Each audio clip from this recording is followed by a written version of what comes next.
주님을 따르는 자는 생명의 빛을 얻음으로 우리가 세상의 빛이라는 겁니다. 주님의 말씀입니다. 생명의 빛을 받은 우리는 이 어두운 세상에서 빛으로 살아야 된다, 이런 말씀이기도 하죠. 우리가 지금 계속 살펴보고 있는 이 열왕기상, 그 중에 열왕기상 18장 말씀, 이 아하방 때의 모습은요, 나라의 지도자들 뿐만 아니라 백성들까지 깊은 어두움에 빠진 그런 때였습니다.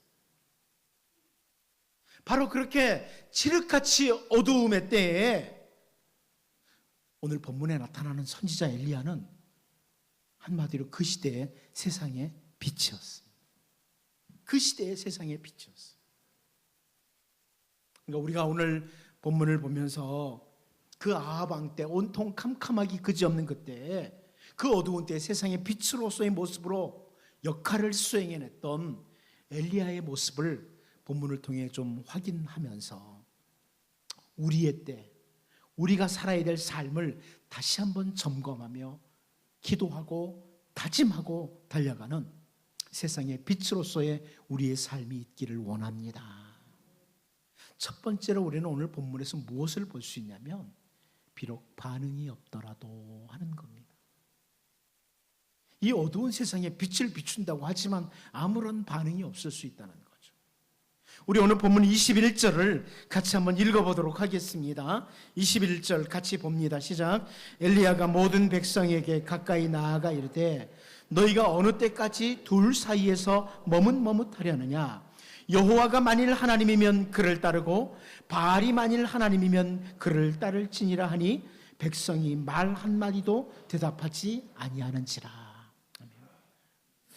이 갈멜산에서의 대접전을 앞에 두고 보여주는 이런 구절들인데요, 이 열왕기상 18장 갈멜산 대접전에 대해서 잘 보여주는 단어 중에 하나가 뭐냐면 오늘 그 본문에 나오는 히브리어로는 이제 아나라는 단어인데 대답이라는, 응답이라는 단어입니다.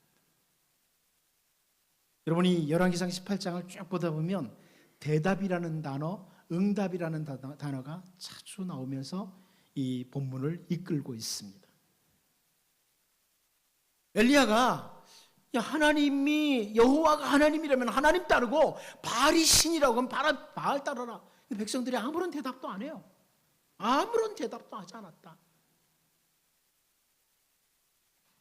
또 그런데 24절 말씀을 보면요, 너희는 너희 신의 이름을 부르라. 나는 여호와의 이름을 부르리니 이에 불로 응답하는 신. 응답이라는 단어도 안 합니다. 대답하다 같은 단어예요. 그가 하나님이라. 그때 백성이 다 대답을 합니다. 백성이 다 대답하되 그 말이 옳도다 하니라.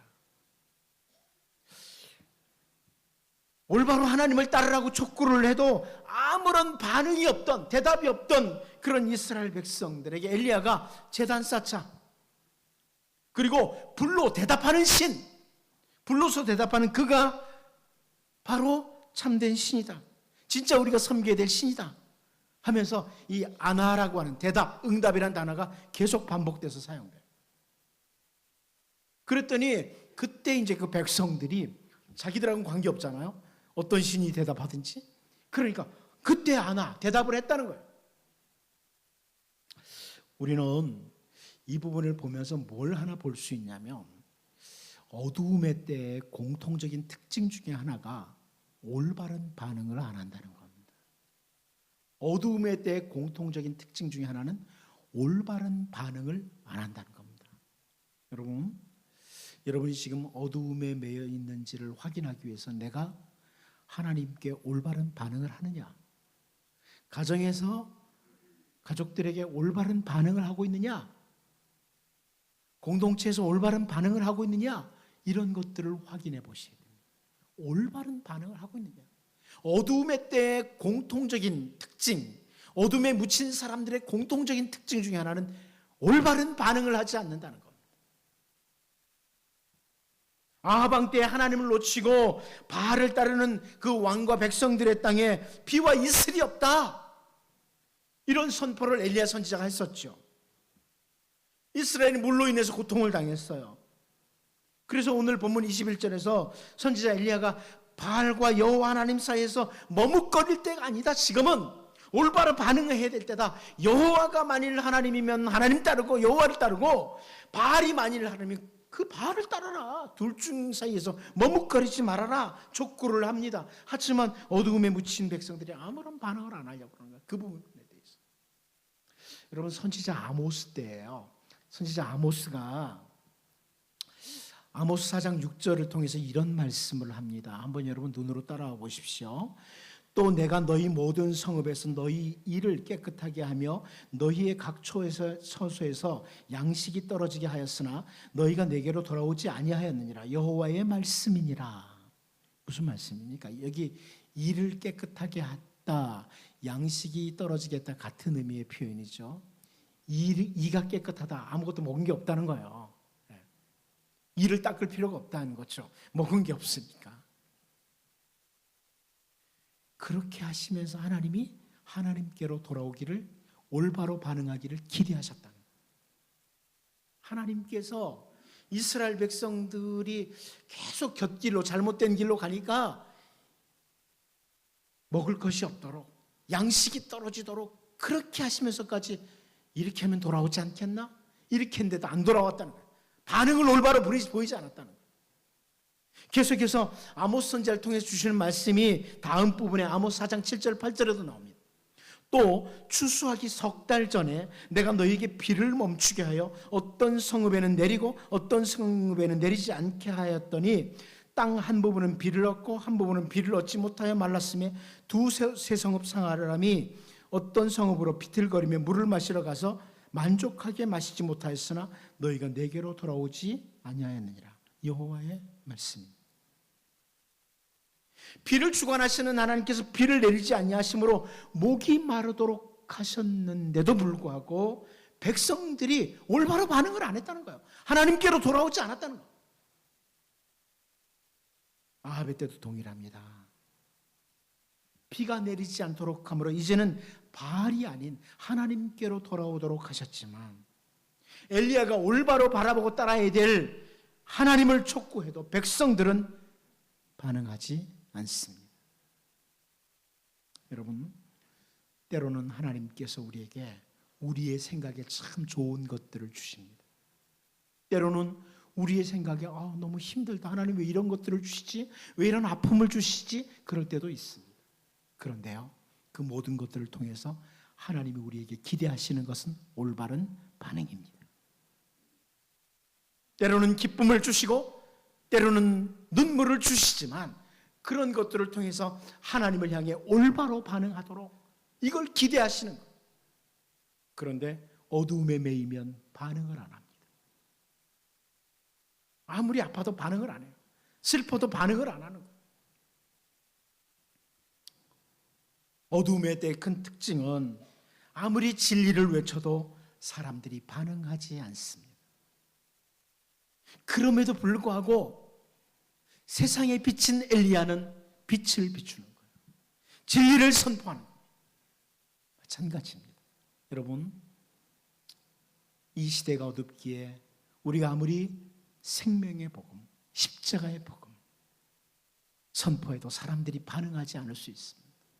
그럼에도 불구하고 세상의 빛은 빛을 비추는 겁니다. 진리를 선포하는 겁니다. 십자가의 복음을 전하는 겁니다. 이제 여러분, 내가 세상의 빛으로 살기 위해서 최선을 다했음에도 불구하고 아무런 반응이 없다고 할지라도 올바른 길, 진리의 길, 생명의 복음을 전하는 빛으로서의 삶을 최선을 다해 추구하는 이런 세상의 빛으로서의 성도의 삶이 될 수 있기를 원합니다. 두 번째로, 우리는 오늘 본문에서 내게 맡기신 것이라는 태도를 세상의 빛은 가져야 된다는 겁니다. 세상의 빛은 내게 맡기신 것이다, 이 태도를 가져야 된다. 오늘 본문 22절을 같이 한번 읽어보도록 하겠습니다. 같이 봅니다. 시작. 엘리야가 백성에게 이르되 여호와의 선지자는 나만 홀로 남았으나 바알의 선지자는 450명이로다. 아멘. 여러분, 여기 엘리야 선지자가 나만 홀로 남았다 이런 표현을 보면서 오늘 우리가 보고 싶은 것은 이 태도가요, 나만 혼자 남았다 이 태도가 긍정적으로 작용할 때 유익한 점을 보려고 하는 겁니다. 이 나만 혼자 남았다는 게 이게 좋지 않게 나타나면요, 잘못된 방향으로 나타나면 우리가 앞으로 살펴볼 열왕기상 19장의 모습이죠. 나밖에 없어. 못하겠어. 이러면서 낙심하고 좌절하고 도망자가 되는 거예요. 이게 열왕기상 19장에 나오는 내용이에요. 나만 혼자 남았다. 이게 좋지 않게 나타났을 때. 내 편은 아무도 없다. 그래서 세상에 나 혼자뿐이다 이런 생각과 함께 낙심하고 좌절하고 도망하는, 이게 여러분 우리에게도 나타날 수 있거든요. 세상에 나밖에 없어. 세상은 어차피 혼자 가는 거야. 막 이러면서 낙심하고 좌절하고 이렇게 갈 수도 있어요. 근데 오늘 본문에서는 우리가 주목할 것은 나만 홀로 남았다는 이것이 긍정적으로 잘 사용됐을 때의 모습입니다. 비록 바알의 선지자가 450명이나 되지만 여호와의 선지자는 나만 혼자 남았기에 여호와가 하나님이시라는 것을 선포해야 될 책임이 나에게 주어진 것이다. 이런 자세를 가지는 거죠. 이 일은 하나님께서 나에게 맡기신 일이라, 이런 태도입니다. 나밖에는 지금 이 일을 수행할 사람이 없다. 이런 자세로 최선을 다해야 된다는 겁니다. 이 세상에 내가 빛을 비추지 않아도 누군가 비추겠지, 이게 아니라는 거예요. 내가 이 세상에 작은 빛으로 살아야 된다. 내가 머물고 있는 영역에서 세상의 빛으로 내가 살아야 된다. 이런 자세라는 겁니다. 우리는 바울 사도가 디도에게 보내는 편지에서 복음 전도자로서의 분명한 태도를 보여주는 것을 디도서 1장 3절에서 볼 수 있습니다. 자기 때에 자기의 말씀을 전도로 나타내셨으니, 그리고 바울이 이렇게 표현합니다. 이 전도는 우리 구주 하나님이 명하신 대로 내게 맡기신 것이라. 내게 맡기신 것이라. 바울의 태도입니다. 복음을 전해야 될 사명을 하나님께서 자기에게 맡기셨다는 거예요. 우리는 잘 알아요. 이 바울 외에도 바울의 때에 이 십자가 복음, 생명의 복음을 들고 곳곳에서 전도했던 많은 사람들이 있었다는 것을 우리는 잘 압니다. 그런데 바울은 세상에 마치 자기 한 사람에게 하나님께서 이 사명을 맡기신 것처럼 인식을 하고 복음 전도자로서의 길에 최선을 다합니다. 이 일은 내게 맡기신 것이라. 이런 자세입니다. 내가 하지 않아도 누군가 하겠지, 이런 태도는 세상의 빛으로 살아가는 성도의 자세가 아닙니다. 온 세상이 캄캄하고 어두워서 세상의 빛으로 살아야 되는 것이 바로 성도의 삶인데, 마치 세상의 빛이 나밖에 없는 것처럼 최선을 다해서 빛을 이 세상에서 비추며 살아야 된다. 이게 세상의 빛이라는 거예요. 예를 들어서 여러분, 교회에서 봅시다. 찬양대를 하거나 주일학교 교사를 하거나 어디 교사를 한다, 어떤 일을 맡았다. 이 일은 주님께서 나에게 맡기신 일이라. 이런 자세를 가져야 돼요. 주님이 이 일은 나에게 맡기신 일이라. 내가 반드시 수행할 일이다. 이런 자세죠. 가정에서의 역할도 마찬가지요. 부모가 주어진 자리에서 내가 꼭 해야 돼. 우리 집 사람도 있는데. 우리 남편이 하겠지. 부모의 위치에서. 이러면 그 자녀들은 참 불행한 거예요. 자녀들도 마찬가지입니다. 부모님에 대해서 내가 효를 행하지 않으면 다른 형제 중에 누군가 하겠지, 나만 자녀인가? 이런 태도를 가지면 그것은 올바른 그리스도인의 태도가 아니에요. 아무리 자녀가 10명이라고 할지라도 나밖에 자녀가 없는 것처럼 부모님께 효를 행하는 것이 세상에 비친 성도의 삶입니다. 우리가 생각할 때 이것은 정말 지극히 작은 일이라고 생각하는, 여겨지는 그런 일들도 마찬가지예요. 길을 가다가 휴지 하나가 떨어져 있는 걸 봤어요? 세상 사람들의 인식은 그냥 놔두고 가도 돼요. 그러나 정말 여러분이 세상의 빛으로 산다면 내가 죽지 않아도 누군가 죽겠지 이 자세가 아니라 하나님께서 이 일은 나에게 맡기신 일이라, 내가 할 일이라, 이런 자세를 가지는 것이 올바른 세상에 비친 성도의 모습이에요. 죄로 말미암아 멸망의 자리에 있던 우리들을 구원의 길로 이끄실 분, 우리의 죄를 대신해서 십자가의 길을 걸어가셔야 될 분은 오직 주 예수님밖에 없었습니다. 사실 그 길은 그 누구도 대신할 수 없는 길이었습니다. 그래서 우리 주님은 이 일은 나에게 맡기신 일이라 이런 자세를 한 번도 놓치지 않고 십자가를 향해 끝까지 걸어가셨습니다. 그런데 사실 오늘 우리들에게 주어진 일들은요, 내가 아니라도 누군가를 통해서도 하나님께서는 하실 거예요. 예를 들어 제가 목사인데요, 정말 힘들다 이거, 이러고서 다음 주일에 제가 쉰다고 사라져 버렸어요. 그러면 누군가 하겠죠. 하나님이 다른 목사를 불러서라도 이 강단에서 여러분에게 말씀을 선포하도록 하실 겁니다. 그러나 하나님의 백성은 이 일은 나에게 맡기신 일이라, 이런 자세를 놓쳐서는 안 됩니다. 이 세상의 빛이, 이 어두운 세상에 내가 빛을 비춰봤자 얼마나 비추겠어.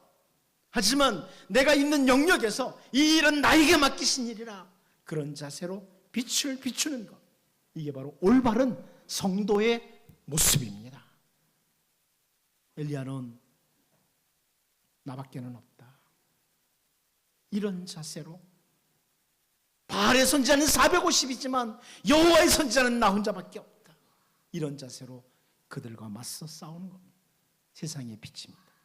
우리 여러분 각자 주어진 그 자리에서 이 일은, 이것은 가정이나 교회나 직장이나 어디나 마찬가지예요. 이 일은 하나님께서 특별히 나에게 맡기신 일이라, 이런 자세를 가지고 세상의 빛으로 살아가는 이런 은혜가 있기를 바랍니다. 마지막 한 가지 더 봅니다. 끌려다니지 않고 주도하며. 세상의 빛은 끌려다니지 않습니다. 우리 모두 참 아쉬운 것 중에 하나는 우리 조국 교회가 처음 복음이 이 땅에 들어왔을 때 기독교 신자는 0몇 %밖에 안 됐습니다. 그런데 0몇 % 되는 그 적은 숫자의 기독교인들이 대한민국을 이끌고 갔습니다. 그런데 지금은 20%, 25% 말을 다 하지만 끌려다니고 있습니다. 저는 이 말씀을 보면서, 이 말씀을 준비하면서 정말 나와 우리 교회와 우리 조국 교회를 위해서 기도해야 될 때다, 이런 생각이 가졌습니다. 정말 기도해야 될 때다. 오늘 본문 23절, 24절을 같이 한번 읽어보겠습니다. 같이 봅니다. 시작. 그런즉 송아지 둘을 우리에게 가져오게 하고 그들은 송아지 한 마리를 택하여 각을 떠서 나무 위에 놓고 불은 붙이지 말며 나도 송아지 한 마리를 잡아 나무 위에 놓고 불은 붙이지 않고 너희는 너희 신의 이름을 부르라. 나는 여호와의 이름을 부르리니 이에 불로 응답하는 신 그가 하나님이니라. 백성이 다 대답하되 그 말이 옳도다 하니라. 지금 이스라엘 백성들은 여호와와 바알 사이에 있어서 머뭇거리고 있어요. 바알 선지자는 무려 450명입니다. 그런데 오늘 본문을 우리가 가만히 읽어보세요. 가만히 읽다 보면 뭘 보냐면 여호와의 선지자로 엘리야가 혼자 서서 이제 갈멜산 그 대결을 시도하는데 바알 선지자가 450명이라고 할지라도 끌려다니는 게 아니에요. 이 일을 완전히 선지자 엘리야가 주도하고 있습니다. 오늘 본문을 쫙 읽어가다 보면 열왕기상 18장 읽다 보면 그 우상 숭배하는 우상의 선지자들이 바글바글한 그 자리에서 여호와의 선지자 엘리야가 혼자 끌고 가요. 다 백성들은 중간에서 머뭇거리고 있는데 끌고 가요. 그게 세상의 빛이에요. 25절도 볼까요? 엘리야가 바알의 선지자들에게 이르되 너희는 많으니 먼저 송아지 한 마리를 택하여 잡고 너희 신의 이름을 부르라. 그러나 풀을 붙이지 말라. 엘리야가 끌고 가는 거예요. 아주 당당하게 모든 상황을 주도해 나가는, 끌고 나가는 선지자 엘리야의 모습을 우리가 충분히 읽어낼 수 있는 거예요. 우상 숭배와 함께 온통 어두움의 시대기에 그냥 이리저리 끌려다니는 것이 아니라 오히려 어두운 세상을 향해서 빛을 비추면서 주도해 나가는 겁니다. 여러분, 이 빛이 들어오면서 어두움이 사라져버려요. 빛이 켜지면서 어둠이 사라져요. 빛은 어두움에게 끌려다니지 않아요. 왜 예수님께서 우리를 향해서 너희는 세상의 빛이라, 이 세상을 끌고 가라는 거예요. 악으로 달려가기 좋아하는 이 세상을 끌고 가라는 겁니다. 악에 물들지 말고. 사도 바울은 에베소서 5장 11절에서 그럽니다. 너희는 열매 없는 어두움의 일에 참여하지 말고 도리어 책망하라.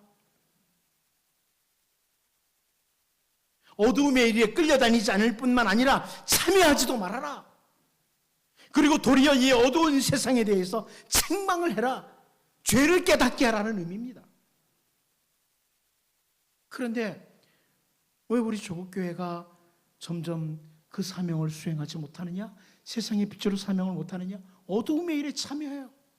문제가 생기는 데마다 기독교인이 있어요. 죄를 책망하고 죄를 깨닫게 하는 게 아니고 우리가 죄에 참여하고 있어요. 예나 지금이나 세상에 빛으로 살아야 될 우리들이 머무는 모든 땅은 어둠으로 가득 차서 결코 만만한 존재는 아닙니다. 엘리야 때에 그 어두움의 세력이 만만한 존재가 아니에요. 바알 선지자 450명이 버티고 있는 그 갈멜산에서 어쩌면 선지자 엘리야는 주눅이 들고 위축이 될 수 있어요. 그 사람들이 하자는 대로 이리저리 끌려다닐 수 있어요. 하지만 선지자 엘리야는 그 아합의 시대에 하나님께서 세우신 세상의 빛이었어요. 온통 어두움이 가득해도 당당하게 빛을 비추면서 어둠을 책망하는, 그들로 하여금 죄를 깨닫게 하고 참 하나님을 바라보도록 하는 이 사명을 수행하는 겁니다. 우리 주님은 세상의 빛에 대해서 말씀하시면서 마태복음 5장 15절에서요. 사람이 등불을 켜서 말 아래 두지 아니하고 등경 위에 두나니 이러므로 집안 모든 사람에게 비치느니라, 이렇게 말씀하셨습니다. 어둠에 끌려다니는 것이 세상의 빛이 아니라 모든 사람에게 빛을 비치는, 다시 말해서 세상을 주도해 나가는 사람이 세상의 빛으로 살아가는 우리들의 모습이라는 거예요. 여러분, 한 주간 동안 지내시면서 우리 자신을 위해서, 조국 교회를 위해서 기도하면 좋겠습니다. 다시금 이 어두운 세상을 끌고 나가는, 할 수 있는 데까지 의의 길로 이끌고 나가는 세상의 빛으로서의 삶, 우리 조국교회가 회복하게 하옵소서. 기도할 수 있기를 원합니다. 우리 자신입니다. 조국교회를 멀리서 바라보는 게 아니라 바로 우리 자신을 향한 기도. 내가 먼저, 내가 있는 자리에서 세상의 빛으로, 아무리 세상이 어두워도 바알 선지자 450명이 있어도 내가 있는 자리에서 빛을 비추는 하나님의 백성으로서, 세상의 빛으로서 세상을 주도해 나가는 그런 삶을 살게 해달라고 기도하시면서, 또 기도하시고 다짐하면서 살아가는 은혜가 있기를 원합니다. 기도하겠습니다. 하나님 아버지, 어두운 때에 반응이 없어도 우리 자신을 돌아보며 하나님의 말씀에 올바로 반응하는지, 진리에 대해서 올바로 반응하는지를 돌아보게 하시고, 우리가 세상의 빛으로 아무런 반응이 없어도 진리의 길, 생명의 복음을 전하며 살게 하여 주옵소서. 이 일은 주님께서 나에게 맡기신 일이라 정말 빛으로서 살아가는 그런 삶을 살 수 있도록 인도해 주시옵시고, 아무리 어두운 시대라도 세상의 빛으로 끌려다니는 것이 아니라 주도해 나가는 그런 사명을 수행하는 자들 되게 하여 주옵소서. 예수님의 이름으로 기도하옵나이다.